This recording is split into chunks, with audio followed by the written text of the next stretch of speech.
Dr. Zielinski, do you want to take it away? Yeah, absolutely. So one question I wanted to answer live, and then I have a couple questions for Dr. Boata and Dr. Iger that people have asked that I think are great.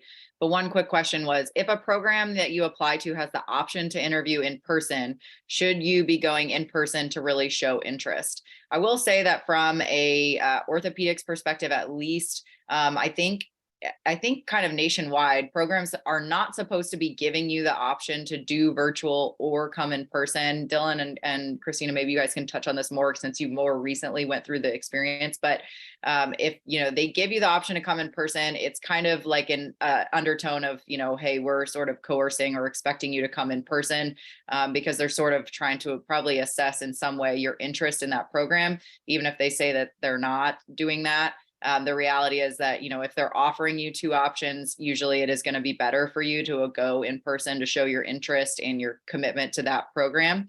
Hopefully, though, they're not really doing that. I don't know. I'll defer to Dr. Boata and Dr. Iger since they more recently went through that. But I think it is important to note that at least for some surgical subspecialties, there are institutions that are returning to in-person interviews. So don't be surprised, depending on what specialty you're applying to, if you are being offered in-person only interviews. I know, in orthopedics, although my program or my institution is completely against any sort of in-person interviews at this time, still, there are other institutions that have restarted in-person interviews. So you may see that when you are applying. Anything else to add, Christina?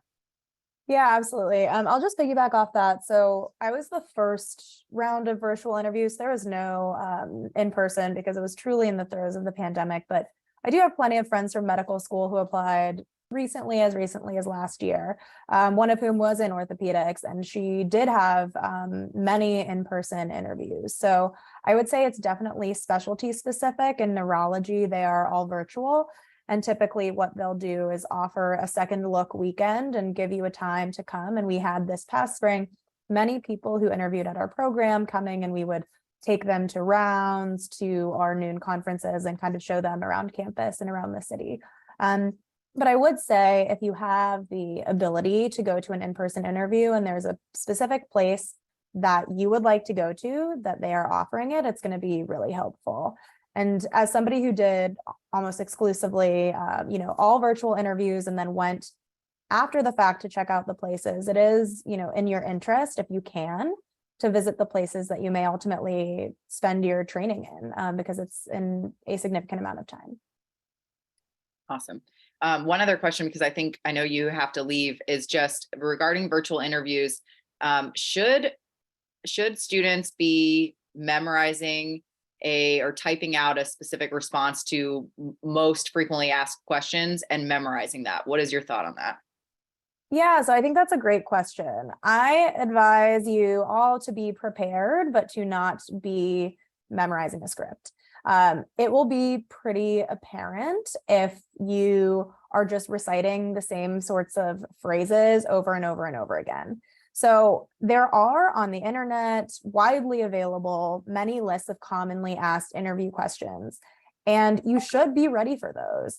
But what I recommend is, instead of typing out your answer and memorizing it, go through, make a document, and type out bullet points. Something that I can almost guarantee will be asked is like, tell me a time where you disagreed with somebody and how you resolved that, or tell me a time that there was a challenge that you faced clinically and how you worked through it. And it's not going to be great for you if nothing comes to mind, but it's also not going to be great if you just recite a script, right? So make a couple bullet points. Say, I remember when we were discussing this case of cardiomyopathy and we disagreed on diagnostic next steps. And you can just write cardiomyopathy case, and that'll give you something to launch from. But then for you to sound more authentic, you can then kind of just go off of that. And the other thing I'll say is that many programs will give you a platform, kind of a brief few minutes at the end of your interview to ask you, what should I know about you? You aren't given an opportunity to sell yourself. Here's your opportunity. What should we know about you? And it's super important to have something to say. And this is kind of what we mean about your elevator pitch. So you should take some time reflecting, what are the things that I am most proud of? What are the things that I bring to the table? And how can I communicate this succinctly and effectively to the programs? Because they certainly ask you this, and you want to say, the reason that you should pick me is this. You know, my strengths are research, my strengths are community engagement, my strengths are clinical education. Know kind of what your brand is and be ready to deliver that, because it will often come up. Awesome. Another question, and Dylan, if your connection is good, I think you would probably be the perfect person to answer this given your background with your PhD, but assuming clinical letters of rec are usually preferred, when would a research letter be worth it to include, even if it sacrifices a clinical letter? That's a great question. So I think having a research letter can be valuable in a few different situations. One, if you plan on pursuing a career as a physician scientist, then definitely having that letter is going to help. And physician scientist can mean different things to different people. So some people think physician scientist is the person who's 90% of the time in the lab and the other 10% is in clinically. But it can also mean someone who does 50-50 or does only research 10% of the time. You may not know what percent of the time you want to commit to research, but if it's something you're thinking about and that comes through your activities and publication track record, then I think it's very reasonable to have a letter of recommendation regarding research. The other thing that can be very useful, or a time when it could be useful to have a letter of recommendation from someone who you've done research with, is if you've had a longitudinal experience with them. So if you started doing some clinical research during your first year of medical school and you've stayed in touch with this mentor for 3 years and they've seen you grow and develop over those 3 years, they can then touch on a lot of your skills, working with others, leading a research team, being productive, meeting deadlines. So there are a lot of transferable skills that from the research sphere that can permeate into the clinical arena. I think having a research letter is great because it adds diversity to your letters of recommendation.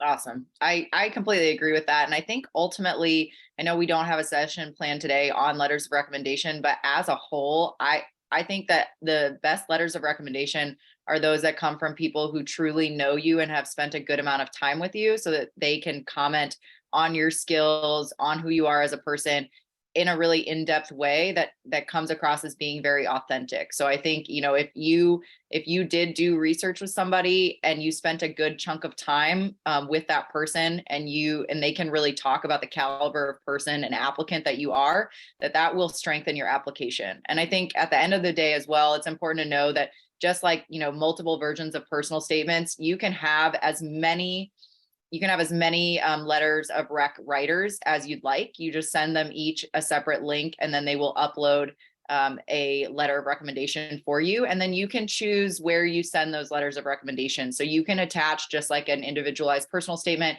you can attach, you know, three of your letters of recommendation to one application and then 4 of them to another, for example, and you can mix and match. So there may be times where your research or whomever else might be writing a letter of recommendation for you, where that's more appropriate to include with certain applications if you're applying, for example, to a research track based program, and things of that nature. So next question, and I want to answer this quickly before Christina goes, is just how important do you think it is to attend the pre-interview socials before interview days if your specialty is hosting those? That's a great question, and I strongly, strongly recommend you attend them. They will typically be virtual and often, truthfully, a little bit awkward, right? You're in this sort of like formulaic, trying to kind of recreate an interview dinner, which is what they used to do in the past. But it's really important because these interview dinners will typically be with residents only and no program leadership.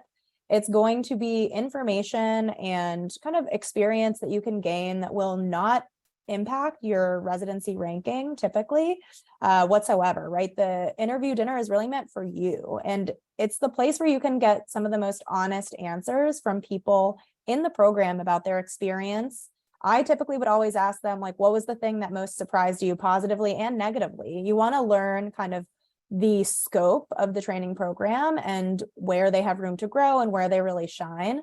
And the residents are the people on the ground, right? They're the ones who are going into work every day, 12 hours a day, and trying to, work their way through this program. So both to get that information and also to understand if it's people that you would connect with. Because in addition, like there's lots of good training programs, but you want to go to a place where you feel that you fit in and that your personality meshes well with the personality of other people in your program, and you're going to spend so much time with them. So pay attention. I would take notes after the interview dinners, and kind of see, I felt more at home in this program. I didn't really feel like I got along with these people. And that's going to be useful information when you make your rank list. Absolutely. Another question, I'll give this one to Dylan, is the standard eval letter becoming a requirement for internal medicine applicants for the upcoming cycles? I think it's probably most pertinent to you. I think I just want to make sure I understand the standard eval letter. Are we talking about like a chair's letter or? Well, I I don't know if for internal medicine, for orthopedics, we have a formulaic type of letter of recommendation that is kind of standard now that you're supposed to give to your reviewers to write for your letter of recommendation. I don't know if you guys have anything like that. I was kind of assuming that's what the question was, but we can ask for some clarification in the chat just to double check that we're answering the right. So at least in internal medicine, normally what you have a chair's letter, and the chair's letter, your medical school will normally organize how that happens. At least in my medical school, we had like 20-minute interview with them and had to send them our CV.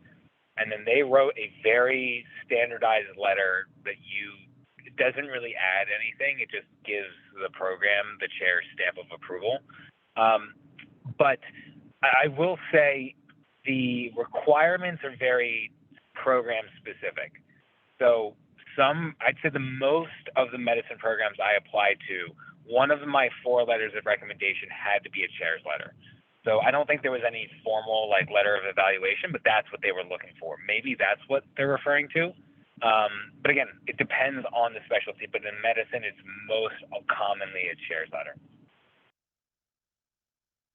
Yeah, I can actually piggyback on this because for neurology, you have to apply for an internal medicine prelim year. So I did a medicine application as well, and that was also standard. So it's the same thing for us. We met with an advisor, we went over our CV, and they spoke with us for a little bit. Then they communicated that information to the chair of medicine, and then the chair of medicine wrote a very formulaic and standardized letter, but it was a requirement. And I did use it for my neurology letters as well. Awesome.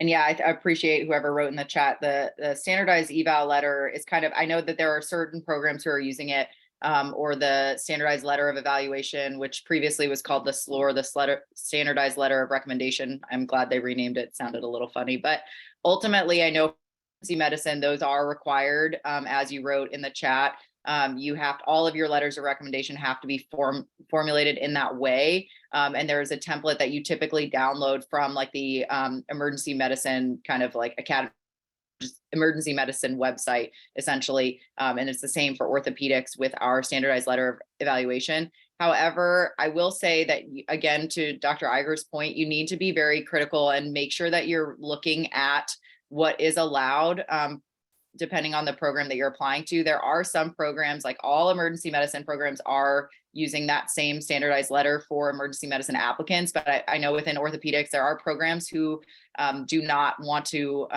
adjust to that standardized letter. And so that has not become a requirement.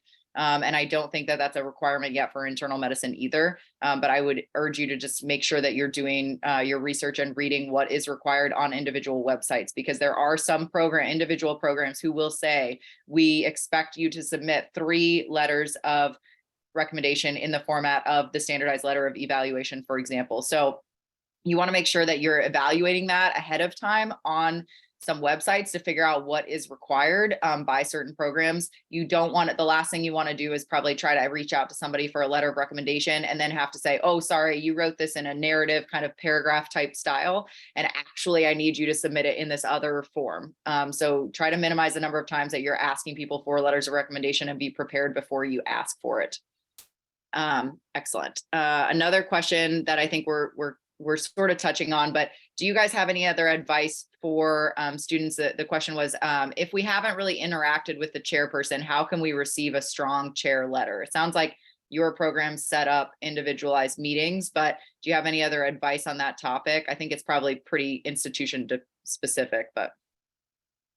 I do think it's going to be pretty institution specific, but general advice to attempting to get a letter from somebody, right, is to kind of reach out and try and arrange clinical time with them. If it's somebody that you haven't worked with already, the kind of timeline of setting up research or other work with them is going to be challenging. But to the best of your ability, you know, if you are going into medicine and you are interested in getting a chair letter, see if the chair has any clinic appointments available that you can join them in, or see if you can meet with the chair and try and discuss, you know, what you're interested in, what you want to go into, ask them questions and be prepared. And that can organically create a little bit of a relationship with this person if you have to get a letter from them. I generally think that for people who have to get a letter from an individual person, if you've had no contact with them and it's not arranged by your school, it's not going to be a great letter unless you kind of try and develop somewhat of a relationship. And I'll also tell you that the chairs, this is part of their job. Part of their job is to write letters of recommendation for their trainees, and it's in their best interest to make their medical students shine, right? They want you guys to match really well because it looks great for them. And so, you know, they're already on your side somewhat. If you just need a little bit more face time, have a meeting, join them in clinic. If you're a surgeon, maybe join them in the OR. I don't know how feasible that is, Dr. Zielinski, but in general, just try and create time with them between now and when you get your letter. But I will say that a lot of schools, I did not speak with my chair at all.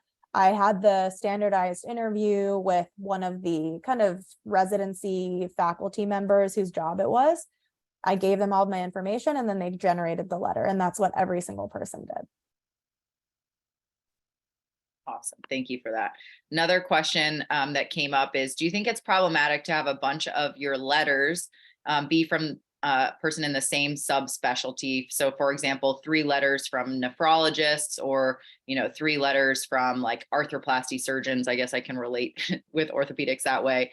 Dr. Iger or even Dr. Booth, I know you just joined us. Do you guys have any thoughts on that? I could share some thoughts on that, actually. So just quick introduction, by the way, I'm Dr. James Booth. I'm a attending physician at Johns Hopkins Hospital, and I'm one of the senior tutors and residency advisors here at EMP. So the question is, like, let's say you're going into internal medicine, you're applying into it, and like you have 3 internal medicine letters, technically speaking, but they're all from a nephrologist, like you said, Emily. I don't think that would be a problem. I don't fundamentally think that would be a problem. I mean, it's internal medicine, right? And internal medicine can be very broad. I would assume if you're getting all your letters from nephrology that you probably really want to be a nephrologist, and that's okay. I think of a little variety certainly doesn't hurt. So maybe like 2 from nephrology and 1 from, you know, a hospitalist or a GIM doctor. I think that, like, if you ask me what would be the ideal, that'd probably be it. But I don't think there's anything inherently wrong with like having a clear interest in mind. So that's like my 2 cents from like more of the internal medicine side of things. I'm wondering if anyone else has a different perspective. Yeah, I agree. I think a lot of it just depends on what your personal aspirations are. So, like, personally, I'm planning on doing cardiology, and everyone I interacted with who wrote me letters of recommendations were cardiologists. That worked in my favor. But if you are an undifferentiated individual, then I think having some diversity in terms of the letter writers that you have is worthwhile. Additionally, even if you have 3 nephrologists write a letter for you, you can ask them to say, hey, Dr. So-and-so, can you focus on these aspects of my application? And then other doctor over here can say, can you focus on these, just so they're not repetitive. That was an approach that I took. I didn't want 3 of my letter writers all writing the same thing. So I kind of said, here's my CV, but if you wouldn't mind focusing on this, that would be fantastic. I'm going to chime in here also, just from a different perspective. I'm a radiologist in practice, and even though I went through the residency process now quite a long time ago, radiology is a field where we're often used to the idea that people don't think about this as what they want to do with their career when they get to medical school, or even when they're in the middle of medical school. They oftentimes find out that they want to do radiology very late, and it's okay actually to have letters that are not just from radiology. Obviously, you want to have at least one letter from radiology, hopefully two, but it's okay to have a letter from other fields. In fact, it's looked upon as, wow, that's fantastic. You really have strong clinical experience, because in radiology, your job is to be able to put yourself in the shoes of your clinical colleagues and help them and guide them with the imaging. And so if you have that good experience, you have that good background from a surgical background, from medical background, from any background, any pathology, that's going to be looked upon in a very positive light. Other specialties, I'm not sure if they're looking for maybe more focused people, maybe Dr. Zielinski or Dr. Booth, Dr. Iger, maybe you guys can speak to that. But from radiology, diversity of letters and backgrounds and specialties is a bonus. Awesome. Thank you guys for sharing those specialty specific kind of tidbits. There have been a number of questions about IMGs and letters of rec. I'm not ignoring you. We're going to answer your questions in a second. We have a whole other session on IMGs. So, but really quick, I think this question is a great one. If a program requires fewer letters than you have uploaded on ERAS, should you prioritize the letter writer who has a higher position at your institution? Dylan, do you want to comment on this at all? What are your thoughts? Yeah, sure. So it's a really tough call. I personally think that and this is hard to know, but whichever letter is going to be better. Oftentimes someone who's in a higher position may not have the time of day to write such a detailed and thoughtful letter for you. So they may write something that's quite generic that could apply to 70 other students applying. But you may have like an associate level professor who really goes out of his or her way to write an unbelievable letter. Sometimes the name can help though. So if you have someone who's like an absolute legend in the field of cardiology and they are willing to write you a letter, it may be better to go with them just because their name may carry some more weight than the associate professor. So I think it really depends. You have to take this on a case-by-case basis, but I think the majority of the time, whoever is going to write you the better letter and who knows you best is going to be the person I would go with. Again, with the exception of if there are those absolute superstars that their name has a lot of clout, then that may be someone to use rather than the person who knows you better. Completely agreed. Excellently said. Okay. Some of these IMG questions, let's answer these real quick, are just, are letters of recommendation from outside of the US important for IMG specifically? Should they be included? And another kind of piggyback question is, what are our thoughts on a letter of recommendation from Canada? If a person has 2 letters of recommendation from the US, but also, has a third one from Canada, should that one be swapped for another US specific physician? I don't know, Dr. Bruce Romer, since you're going to lead that session, do you want to comment on this, or do you want to just save these for later? I think we can leave some of these for later. I think the same general principles are going to apply here. Quality of letters are important. Obviously, as an IMG, you're going to need some U.S. clinical experience and some letters that are going to go with it. So the strength of those, but really quality letters, I think, are going to supersede. We're going to talk specifically about the details of getting those letters written correctly, particularly a dean's letter in the last session. So maybe if we can save that. If there are any other general comments on that from any of the group that's with us now, that'd be great. We're going to have another member of our team joining us shortly for that final session. Great, awesome. I just didn't want them to feel ignored. We will save those questions for later. So the other question that I think is excellent is, if we have experiences and research in specialties different from the one we are applying to, i.e. research and surgery, but applying to internal medicine, should we still include them in our application or not? Dr. Booth, do you maybe want to tackle this one? Yeah, sure. So that's the devil's going to be in the details on that one. So I think in general, if you have meaningful, significant experiences, especially research in other fields, like let's say you're applying to internal medicine, but you for a while actually had wanted to go into like orthopedics. And so you did, research on like prosthetic hip joints with one of the attendings at your institution, and maybe even published a paper or presented at like a national conference. That means something still, even if you're, it still is valued because it shows that you're someone who's engaged and someone who, can actually take information and go and present it at a national, regional or national level. If you have publications that are outside the thing you're applying to that are still like, in the field of, adult medicine or pediatric medicine, that's still going to be valuable. So obviously, like, things in the field that you're going into are going to be relatively more valuable, but people want to see that you're someone who is active and engaged with the literature, with the healthcare community. I wouldn't try to suppress it and make it try to seem like you didn't switch into that after a while. People make up their minds all the time. Like Marcel said earlier, people change their minds all the time in med school about what they wanted to be. I started out in med school wanting to be a radiologist. Sorry, Dr. Bruce Raymer. I really wanted to be a radiologist when I applied, and when I applied to med school, and then I realized, hey, I wanted to be an internist instead. People do that all the time. Most people do that. So, show where you come from and show the path that you took to get to where you currently are. That's what people want to see. Yeah, absolutely. And I think to piggyback off of that, just from an orthopedics perspective and surgical subspecialties, I mean, any research, the point is just that everybody wants you to be involved in research. Medicine is a lifelong learning kind of a sport, if you will. And so research and being involved in research and showing that you are interested in research, even if you're not super, super interested in research, just doing it is important. So it really doesn't matter what kind of research you do. It's always great if you do have experiences specific to the specialty you ultimately choose to apply to, but you are going to change your mind. Some people change their mind super late. And so all your research may be in plastic surgery, but you apply orthopedics, that's okay. Some other questions, we can just go ahead and answer this question live. I think following up on a previous answer, in general, when we ask for letters of recommendation, what information should you provide to attendings? How should you best ask for letters of recommendation? Sarah, do you want to take this one? I know you just hopped back on. Sure. I just answered it in the chat too. So a couple of things.